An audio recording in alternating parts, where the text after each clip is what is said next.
Hi, Commish here with a special edition of Dish from the Commish. I know I promised the audience they would get a tour of the sports room for the summer. That is still coming later this week. But today we have to have a special edition because of a monumental decision on the Penn State case, which came down this morning from the NCAA. Commish has had the day off, so he's had some time to listen to the talking heads, from the intelligent to the yahoos. Everybody's got an opinion on TV, so the Commish is going to dish his own opinion. First of all, there is no greater complainer, no greater person who was against the NCAA and the way they operated for the last 40 years than the Commish. But today, I think the NCAA under Mark Emmett can hold their head high. They actually did something, and I think they used some intelligence, some thought, some trying to protect the innocent as much as possible in dishing out this unprecedented punishment to Penn State. So, let's just get to the facts. The fact is, it was the most egregious, the most heinous thing that's ever happened in college athletics. It is related to football. Of course, it's much bigger than that. The NCAA was under pressure to do something. We know it's a criminal act. The ridiculousness of comparing it to condos and cars and Escalades and tattoos is absurd. This is a whole different thing. This is the absolute breakdown of lack of institutional control, which goes on for years and years. And of course, people were screaming for the death penalty, which, for those of you who don't know, in football means shutting down the program. I think this is a more appropriate punishment. I think this punishes Penn State. The football program will take years to recover, yet it doesn't damage people who make a living off there being games, students who are innocent, who were there, who can still have games and athletics as part of their college, which is what it was meant to be, part of the college excitement, part of the college experience. It wasn't meant to supersede academics. Of course, it's become that way. I realize it's not the only place it's been, Penn State, but they got 4 years. They got the biggest punishment that's ever been handed out, and it will cripple the program for probably a decade, but they will still have a program, and maybe they can get back to the basics of where it started, kind of like how Ivy League football is run now. And maybe it'll be a message to other schools that they're still colleges. Of course, the money is obscene, and the TV contracts are obscene, and money talks, but I think they made an intelligent decision.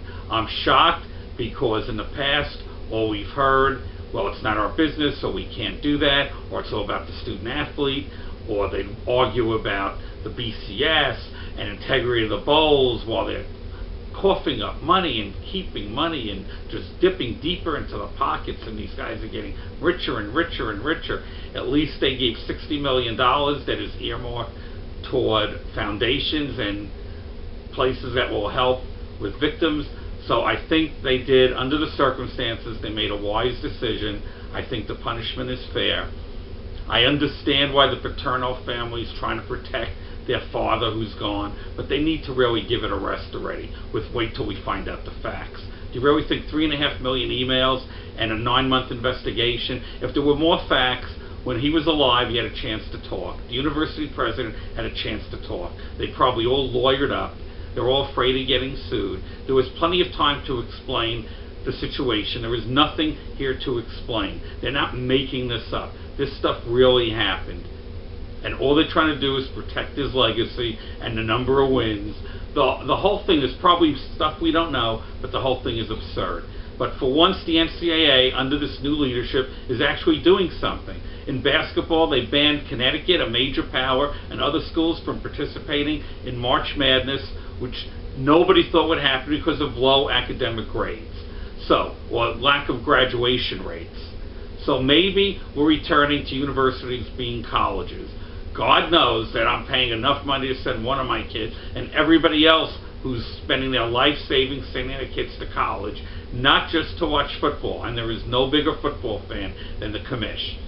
And I love college football, but it has just completely gotten out of control. Maybe this is a step. These people who think it wasn't enough, I'm not sure exactly what they wanted to do to Penn State. It's the biggest penalties of all time. I don't think shutting it down is actually better. It would put everybody out of work in that town who makes money off of this. I realize that's not what this is about. It's about the victims. I'm not sugarcoating this at all. I'm not sugarcoating that other schools that had games with 90,000 tickets sold to play Penn State would be inconvenienced. I realize that's probably went into their decision, but the death penalty in general, it killed SMU. This will kill Penn State's program in a different way. While it's still running, maybe there'll be an example. Maybe other schools will follow. At least they'll know this NCAA group, for the first time, is doing something. Finally, they are doing something. They are acting like they're in charge instead of just sitting there like a bunch of robots. Now, the other message that should be given here, if they can do this, well, maybe the head of a company, health insurance, someone taking over a school district, someone becoming governor, maybe you can make change instead of just saying, well, there's nothing we can do about it because, you know, politically this would kill us. Because they're going to get bashed for this. Maybe there's hope. Maybe somebody just needs to have the balls to stand up and take a stand.